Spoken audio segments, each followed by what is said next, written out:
ఈరోజు వాక్యం సర్వ ప్రపంచం కూడా దేవుని మాటలు వినబడుతున్నాయి. సర్వ ప్రపంచం కూడా వాక్యముతో నిండుతుంది.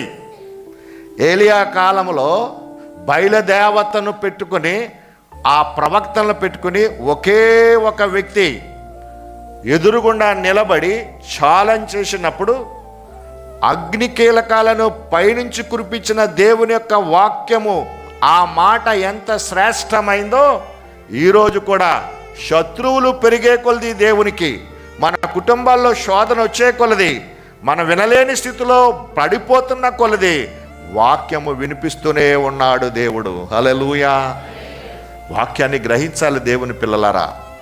వాడులో ఒంటరివైన వాడు 10,000 మందితో సమానం అన్నాడు.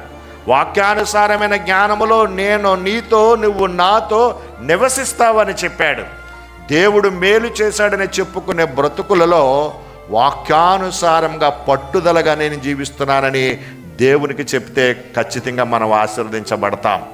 దేనిని అశ్రద్ధ చేసినా వాక్యాన్ని మాత్రం అశ్రద్ధ చేయకూడదు.